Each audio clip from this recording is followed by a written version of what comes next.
സുശീലാമ്മയ്ക്ക് 2 മരുമക്കളാണ്. മൂത്തവൾ സുഭദ്ര, രണ്ടാമത്തവൾ പാർവതി. മൂത്ത മരുമകളെ സുശീലാമ്മയ്ക്ക് തീരെ ഇഷ്ടമില്ല. കാരണം അവൾ സാധാരണ കുടുംബത്തിൽ നിന്ന് വന്നതാണ്. അവളെ കൊണ്ടാണ് സുശീലാമ്മ പണികളെല്ലാം എടുപ്പിക്കുന്നത്. എല്ലാ കാര്യങ്ങളും സുഭദ്ര തന്നെയാണ് ഒറ്റയ്ക്ക് ചെയ്യുന്നത്. ആരോടും ഒരു പരാതിയും സുഭദ്ര പറയാൻ പോയിട്ടില്ല. ഇളയ മരുമകൾക്ക് യാതൊരു പണിയും ചെയ്യാതെ വെറുതെ ഇങ്ങനെ മേക്കപ്പും ചെയ്ത് നടക്കാൻ മാത്രമാണ് ഇഷ്ടം. സുശീലാമ്മ അതെല്ലാം അനുവദിച്ചു കൊടുക്കും. കാരണം അവൾ സമ്പന്ന കുടുംബത്തിൽ നിന്ന് വന്നതുകൊണ്ട് തന്നെ. ഷോ, എൻ്റെ മരുമകളെ കാണാൻ എന്തൊരു സുന്ദരിയാ. വെറുതെ വായം പൊളിച്ചിരിക്കാണ്ട് എനിക്ക് പോയി സാലഡ് എടുത്തിട്ട് വന്നമ്മേ. ആ ശരി മോളെ. ഷോ, ഇവിടെ ഇരുന്ന് മടുത്തു. ഈ നശിച്ച ഗ്രാമത്തിൽ കൂടി കഴിഞ്ഞ് കഴിഞ്ഞാൽ ബോറടിച്ച് ചാവും. പട്ടണത്തിലായിരുന്നെങ്കിൽ എന്തൊക്കെ കാഴ്ചകൾ കാണായിരുന്നു. ഫ്രണ്ട്സിന്റെ വീട്ടിൽ ഇടയ്ക്കിടയ്ക്ക് പോവായിരുന്നു. എന്ത് പറ്റി ഡിയർ? ഓ ഒന്നുമില്ല. എനിക്ക് മനസ്സിലായി നീ എന്താ വിഷമിച്ചിരിക്കണേന്ന്. നിനക്ക് അല്ലെങ്കിൽ ഈ ഗ്രാമം ഒന്നും സെറ്റ് ആവില്ല. നീ നിന്റെ അച്ഛനോട് പറഞ്ഞിട്ട് പട്ടണത്തിൽ ഒരു വീട് വെച്ച് തരാൻ പറയും. അപ്പം നമുക്ക് അങ്ങോട്ടേക്ക് മാറാലോ. പട്ടണത്തിലാവുമ്പോൾ നിനക്ക് നിന്റെ ഫ്രണ്ട്സിനെ കാണാൻ പറ്റും, അവരുടെ കൂടെ ഷോപ്പിങ്ങിന് പോകാൻ പറ്റും, എല്ലാം പറ്റും. ഇവിടെയാണെങ്കിൽ അങ്ങനത്തെ യാതൊരു എന്റർടൈൻമെന്റും ഇല്ല. അതുകൊണ്ട് നീ പെട്ടെന്ന് തന്നെ അച്ഛനോട് പറ വീടിന്റെ പണി പെട്ടെന്ന് പൂർത്തിയാക്കാൻ. ഓക്കെ? ഇളയ മകന് അവന്റെ ഭാര്യയോട് യാതൊരു സ്നേഹവും ഉണ്ടായിരുന്നില്ല. അവൻ പട്ടണത്തിൽ പോകാൻ ധൃതി പിടിക്കുന്നത് വേറൊരു കാര്യത്തിന് വേണ്ടിയായിരുന്നു. ശരി ചേട്ടാ, ചേട്ടനെ പോലെ ഒരു ഭർത്താവിനെ കിട്ടിയത് എൻ്റെ ഒരു ഭാഗ്യം. ഷോ, ഈ കുട്ടികളുടെ ഒരു സ്നേഹം. ഓ, നിങ്ങൾക്ക് വിവരവും വിദ്യാഭ്യാസമൊന്നും ഇല്ലാന്നറിയാം. എങ്കിലും ആ ഡോർ ഒന്ന് നോക്ക് ചെയ്തിട്ട് വേണ്ട അകത്തോട്ട് കയറാനായിട്ട്. സോറി മോളെ, അമ്മോട് ക്ഷമിക്ക്. ദേ മോൾക്ക് ഇഷ്ടപ്പെട്ട സാലഡ് എടുത്ത് കഴിക്കും മോളെ. ആ ഞാൻ കഴിച്ചോളാം. ആ ടേബിളിലോട്ട് വെച്ചേക്ക്. ദേ വെച്ചിട്ടുണ്ട് മോളെ, കഴിക്കണേ. ഓ, ഈ തള്ള മനുഷ്യൻ്റെ മൂടെല്ലാം കളയും. അങ്ങനെ ഇളയ മരുമകൾക്ക് അവരുടെ അച്ഛനമ്മയും പട്ടണത്തിൽ ഒരു വലിയ വീട് വെച്ച് കൊടുത്തു.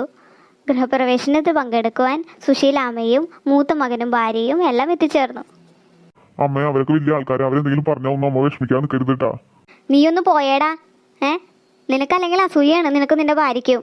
ഞാനേ ഈ വീട്ടിലോട്ട് വന്നേക്കണതേ എൻ്റെ ഇളയ മകൻ്റെയും ഭാര്യയുടെയും കൂടെ താമസിക്കാൻ വേണ്ടിയാ. ഇനി നിന്റെ കൂടെ ആ ചെറിയ വീട്ടിലൊന്നും കിടക്കാനൊന്നും എന്നെ കിട്ടില്ല, കേട്ടല്ല? അമ്മ ദേഷ്യപ്പെടാൻ വേണ്ടി പറഞ്ഞതല്ല. അമ്മ ഒരിക്കലും സങ്കടപ്പെടരുതെന്ന് മാത്രമേ ഉള്ളൂ ഞങ്ങൾക്ക്. നീ വെറുതെ സംസാരിച്ച് നിൽക്കാണ്ട് അകത്തോട്ട് കയറിയടാ. ഓ ചേച്ചി, പാർവതിക്ക് വെച്ചു കൊടുത്ത വീട് അടിപൊളിയായിട്ടുണ്ട്. മരുമോളെ, മോനെ, ദേ അമ്മ വന്നു.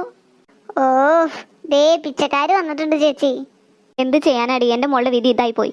എൻ്റെ മോൾക്ക് ഈ ചെറുക്കനെയല്ലേ പിടിച്ചത്. പിന്നെ എന്ത് ചെയ്യാൻ പറ്റും? വാ മോളെ, ദേ അമ്മ എന്താ കൊണ്ടുവന്നേക്കണേ നോക്കിയേ. ഓഹ്, എന്തോരം കഷ്ടപ്പെട്ടിട്ട് അവരെയൊക്കെ ഒന്ന് മാറ്റി നിർത്തിയത്.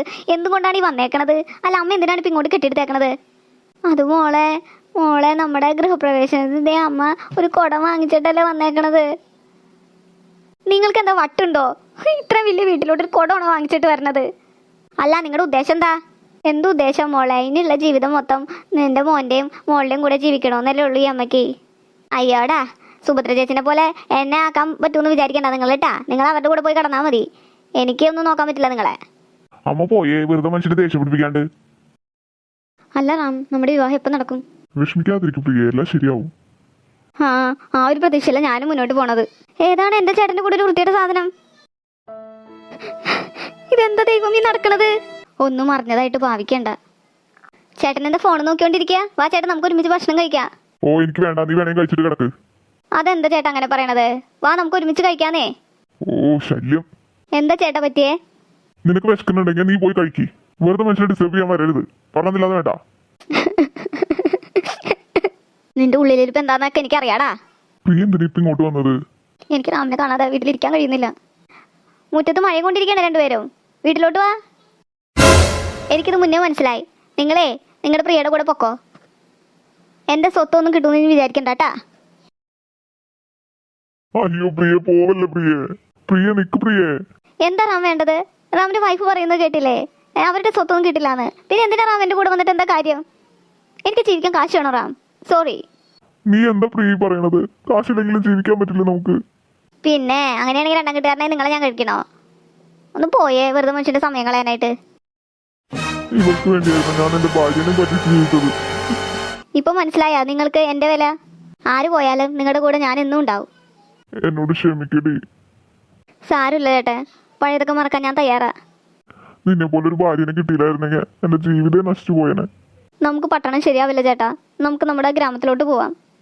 ശരി പ്രിയ, നമുക്ക് നാളെ തന്നെ പോവാം. അങ്ങനെ അവർ ഗ്രാമത്തിലോട്ട് മടങ്ങി. പിന്നീടുള്ള കാലം മക്കളൊക്കെ സുഖമായി ജീവിച്ചു.